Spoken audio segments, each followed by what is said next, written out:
राधा वल्लभ श्री हरिवंश, राधा वल्लभ श्री हरिवंश। ओम श्री परमात्मने नमः। श्री गणेशाय नमः।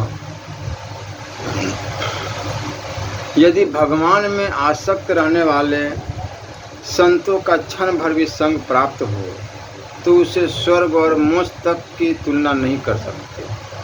फिर अन्य अभिलाषित पदार्थों की तो बात ही क्या है। हमारे शास्त्रों एवं हमारी सुदीर्घ सांस्कृतिक परंपरा में सदा ही संतों को अतिशय आदर और सम्मान दिया गया है। उनके निर्भांत आप्त उपदेशों से हमें सदैव मार्गदर्शन प्राप्त होता रहा है। जिस प्रकार पंच महाभूत सभी प्राणियों को बिना भेदभाव के लाभान्वित करते हैं, वृक्ष अपने फल एवं छाया आदि सबको समान रूप से देते हैं, सूर्यदेव सबको प्रकाश एवं उष्मा देते हैं, चंद्रदेव शीतलता प्रदान करते हैं, उसी प्रकार संत भी सात्विक राजस तथा तामस सभी कोटि के मनुष्य को सदैव कल्याण के मार्ग पर अग्रसर करने के लिए प्रयत्नशील रहते हैं। उनका हृदय नवनीत से भी कोमल होता है, इसलिए वे पापी को भी करुणा दृष्टि से देखकर उसका कल्याण ही चाहते हैं। सच्चे संत पूर्ण काम होते हैं, वे संसारिक कामनाओं से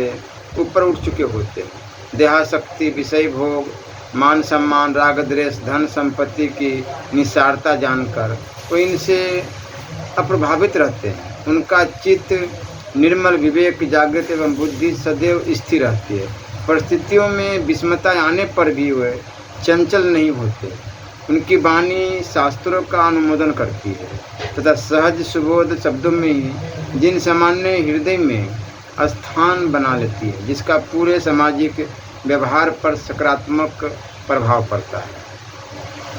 यथा संत परवर गोस्वामी तुलसीदास जी कृत रामचरितमानस, जिसमें वेद पुराण आदि समस्त शास्त्रों के गूढ़ वचनों को भी लोक भाषा अवधि में जन सामान्य को सुलभ कराया गया है। उनकी लोक मंगल की निस्वार्थ कामना का ही यह परिणाम है कि आज सुशिक्षित वर्ग से लेकर प्राय कम पढ़े लिखे प्राणी जन के मानस में भी श्रुति आदि का तात्पर्य सदैव विद्यमान रहता है। संत वाणी कि इस वाचिक लोक परंपरा से असंख्य लोग सदमार्ग पर प्रवृत्त होते रहते हैं। हमारे देश में प्राचीन काल से आज तक अनेक संत हो चुके हैं जिन्हें उनके प्रत्यक्ष सत्संग का सौभाग्य नहीं मिला। ऐसे असंख्य लोगों को उनकी प्राप्त वाणी से समाधान प्राप्त होता रहा। कारण संतों की वाणी कालातीत एवं निर्भांत होती है। आज जबकि कलिकाल का प्रभाव दिनों दिन बढ़ता जा रहा है, सर्वत्र तामसिकता, स्वार्थ एवं लोकेशना के कारण दम्भ, पाखंड एवं आडंबरों का प्रदर्शन भी बढ़ रहा है। सच्चे संतों का दिनों दिन अभाव होता जा रहा है। जो भी है वो भी प्राय स्वयं को या तो जन सामान्य में प्रकट नहीं करते अथवा सबको सुलभ नहीं होते। ऐसी परिस्थितियों में प्राचीन संतों की अमूल्य वाणी सुधार उपदेशामृत का हम सभी सहज पान कर सके। महात्माओं, आज के समय में सच्चे संत मिलना भाग्य की बात है।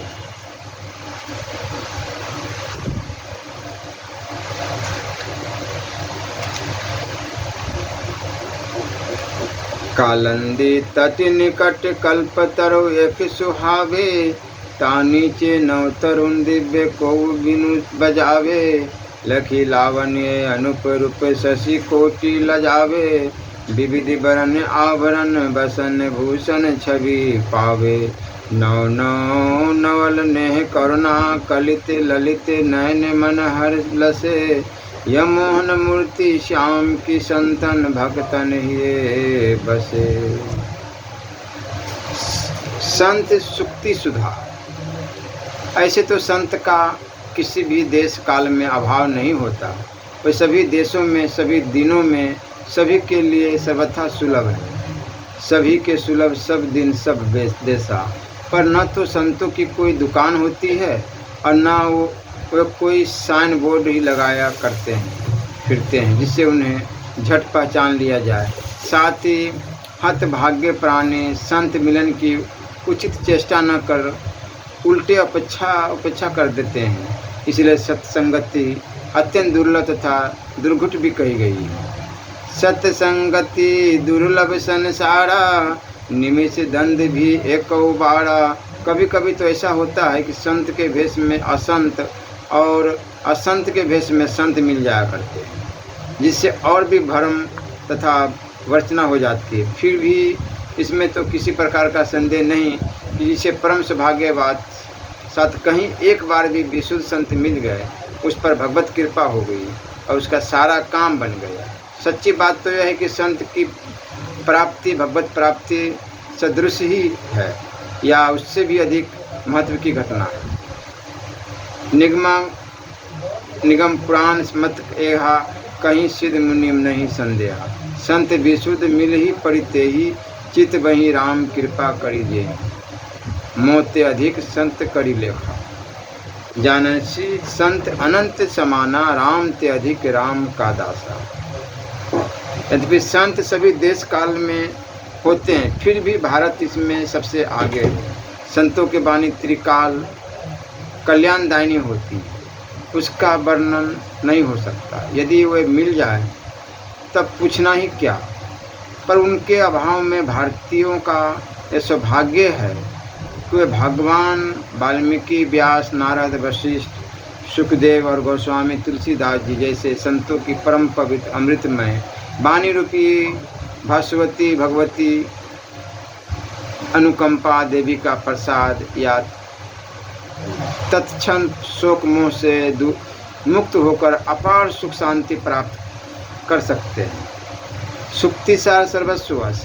संत जन वस्तु त्रिभुवन के ऐश्वर्य का लोभ दिखाने या संपूर्ण विश्व के भोग उपस्थित होने पर भी लव निमिषाधारी तक के लिए प्रभु के चरणार बिंद से मन नहीं हटाते। इसलिए वे किसी को उपदेश तो दूसरा देंगे ही क्या। पर दुखी श्रुतिग्रस्त प्राणी अरविंद ने प्रभु के चरण बिंद के जिनका अनुपम स्वाद नहीं जानता, अतएव अर्थ काम के लिए ही या बहुत हुआ तो दुख मुक्ति या संस्कृतिक मोक्ष के लिए संतों के पास जाता है। इस पर संत जन दयार्द होकर अपने मन की बात भगवत ध्यान को ही सभी सुख सौभाग्य का उपाय बतला देते हैं और कहते हैं यदि कोई भोग ही चाहता हो तो बड़े शांत तथा सौम्य उपाय से केवल थोड़ी सी भगवान की आराधना से ही वह सुख संपत्ति प्राप्त कर सकता है, जो अन्यथा सर्वथा दुर्लभ है। गोस्वामी तुलसी दास जी महाराज कहते हैं, रति सिरवनी सिंधु में खिलावनी पति, ओनी पने के ठाढ़े हाथ जोड़ी हारी के। संपदा समाज देखी लाजे सुर राज हूँ के, सुख दस सब विधि विधि दिन है सांबारी के। यहाँ ये सो सुख सुरलोक सुरनाथ पद, जाको फल तुलसी सो कही हो गो बिचारी के।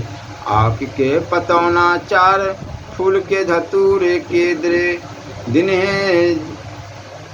दिन है जहें बारक पुरारी परधारी के। यह ओढ़रदानी आतुतोष भूत भावन भगवान शंकर की एक बार की अल्प आराधना का परिणाम है। पर वही संत शिरोमणि परम पूज्य गुरुवर्य गोस्वामी श्री तुलसीदास जी आनंद विभोर होकर कहते हैं कि रावण ने बहुत वर्षों तक शंकर जी की आराधना की थी।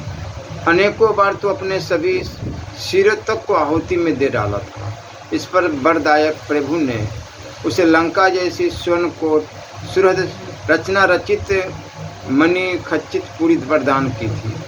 पर विभीषण को तो यह सारी वस्तु प्रभु श्री रामभद्र राघवेंद्र के अरुण मृदुल चरण कमल खाली हाथों से ही दर्शन करने मात्र से मिल गई। विभीषण को शरणागत भाव से आया जान देखते ही प्रभु ने लंकेश कहकर संबोधन किया और कहा कि तुम मुझे प्राणों के समान प्यारे हो।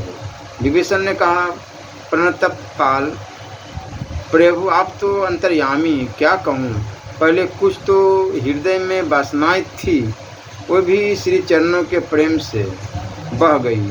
अब तो नाथ अपने चरण कमलों की प्रीति मुझे देने की दया करे। सुनत विभीषण प्रभु के बानी, नहीं अघाते सर्वनामृत जानी। पद अंबुज गही बारहि बारा, हृदय समात न प्रेमु अपारा। सुनहु देवी सहराचर स्वामी, प्रणपाल उर अंतर जामी। उर कछु प्रथम वासना रही, प्रभु पद प्रीति सरिति सो बही। अब कृपाल निज भक्ति पावनी,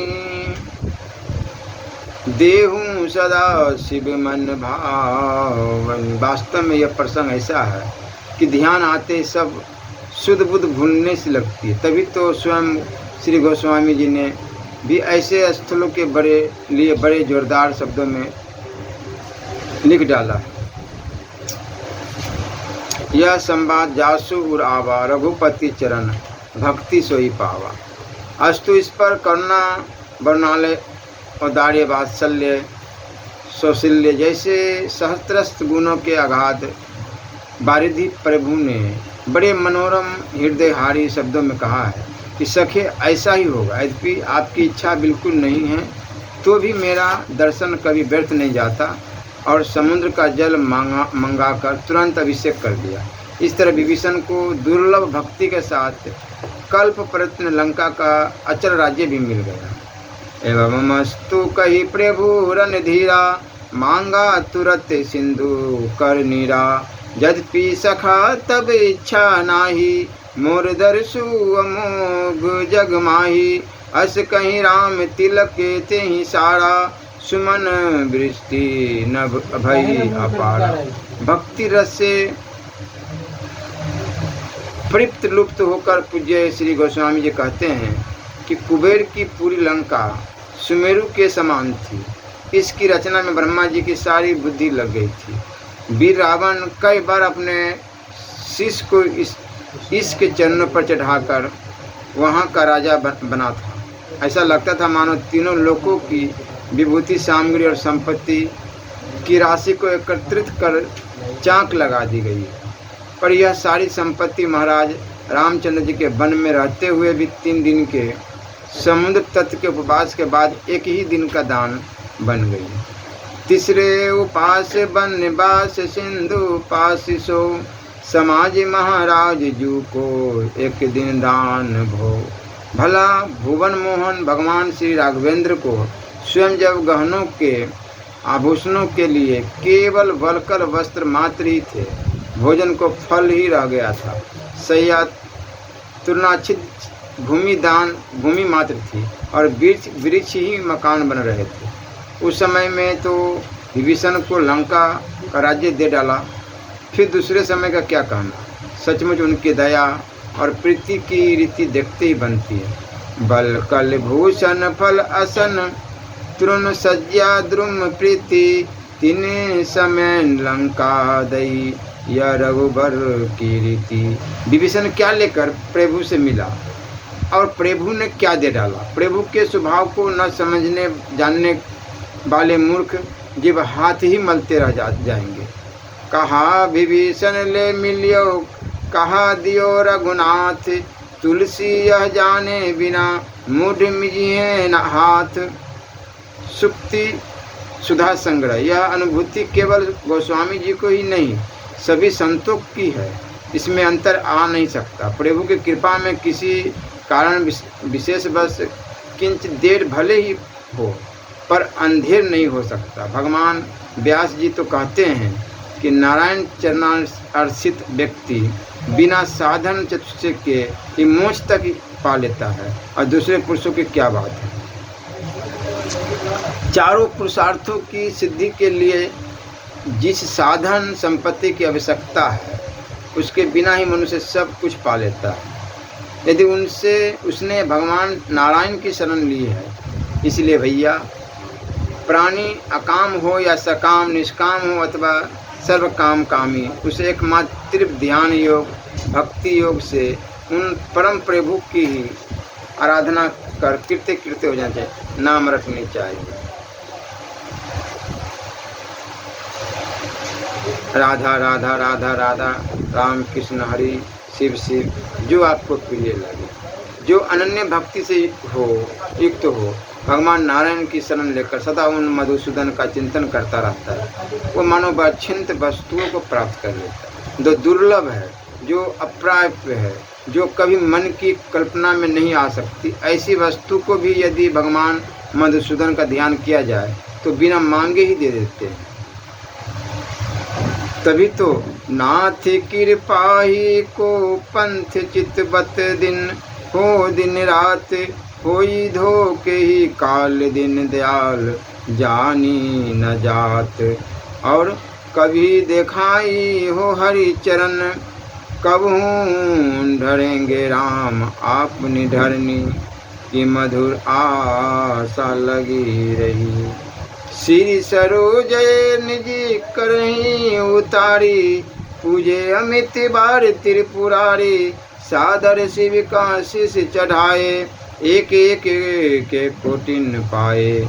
जो संपत्ति शिव रावण ही दिन ही, दिए 10 माथ, सोई संपदा विभीषण ही, सकुच दिन रघुनाथ।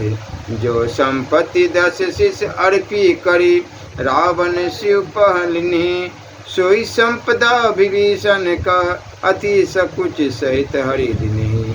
दीनता प्रीति संकलित मृदु वचन सुनी, पुलकित तन प्रेम जल नयन लागे भरन। बोली लंकेश कहे अंक भरी भेटी प्रभु, तिलक दियो दिन दुख दोष दारिद्र दरन। कहू लंकेश कुशल परिवारा, सुनु लंकेश सकल गुण तोरे।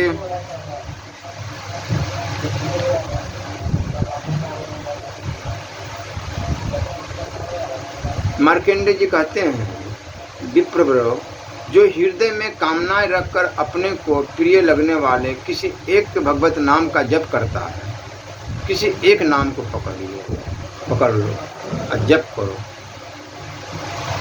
तो संपूर्ण कामनाओं को प्राप्त कर लेता है। सप्तऋषिगण ध्रुव से राजकुमार 8 सिद्धियाँ, जिनके भृंग मात्र के अधीन है, उन भगवान ऋषिकेश की आराधना करने पर मोक्ष भी दूर नहीं रह जाता।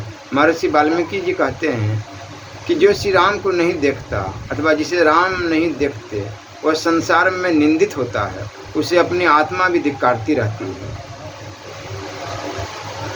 यदि भगवान विष्णु की उत्तम रीति से आराधना की जाए तो वे देहधारी जीवों को क्या नहीं दे देते।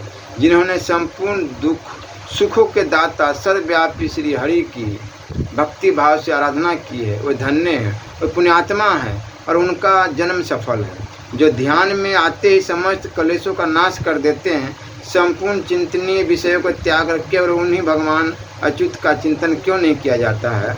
मोक्षदाता श्री हरि सदा ध्यान करने वाले भक्त को रूप, आरोग्य, मनोवांछित धन आदि तथा आसंगिक भोग भी देते, फिर अंत में उसे मोक्ष प्रदान करते हैं।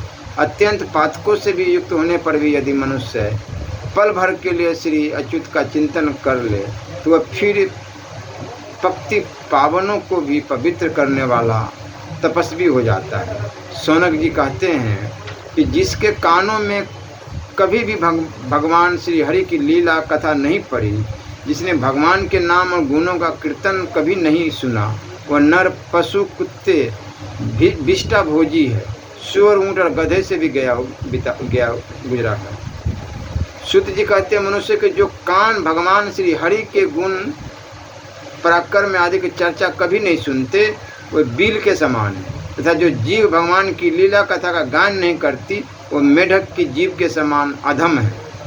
जो मस्तक कभी भगवान श्री कृष्ण के चरणों में नहीं झुकता और रेशमी वस्त्र से सुसज्जित और मुकुट मंडित होने पर भी भारी बोझ मात्र ही है, तथा जो हाथ भगवान की सेवा पूजा में नहीं लगते वे सोने के कंगन से विभूषित होने पर भी मुर्दे की हाथ है।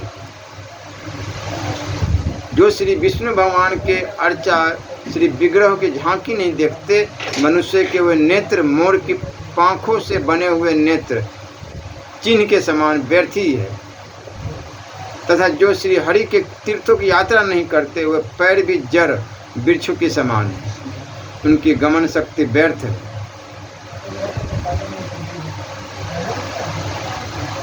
कृपन देई पायो परो बीनु साधे सिद्धि होई, सीतापति सन्मुख समझी जो कीजे शुभ सोई।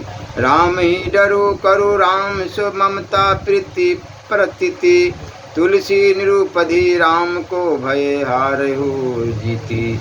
चहु जुग तिनि काल तिहु लोका, भय नाम जपी जीव विशोका। वेद पुराण संत मत येहूँ, सकल सुकृति फल राम सनेहूँ। सदा राम जपु राम जपु राम जपु राम जपु राम जपु राम जपु मुढ़ मन बारंबार। सकल सौभाग्य सुख खानी, जिय जानी सठ मानी। विश्वास वद वेद सारम विनिश्चित बदामी। तेना अन्यथा वंचांसी में हरियाणा भजन्ति, एति दुष्तराम तरन्ति ते। मैं निश्चित सिद्धांत बता रहा हूँ, मेरी बातें झूठी नहीं हो सकती। जो मनुष्य श्री हरि का भजन करते हैं वो अत्यंत दुष्तर भवसागर से भी पार हो जाते हैं। राधा राधा राधा राधा राधा राधा राधा राधा, या जो भी आपको प्रिय लगे। मनुष्य में जो केवल जो लोग लोकेश्वरों के भी स्वामी भगवान श्री मधुसूदन के भक्त हैं, उन्हें राजा, चोर, अज्ञान, सर्प, ब्राह्मण, बुरे स्वप्न, दुष्ट, ग्रह, मृत्यु और शत्रु आदि से कभी भय नहीं होता। असल में तो सुखों के निधान उद्रम स्थान प्रभु एवं उनके वरद चरणारविंद ही है।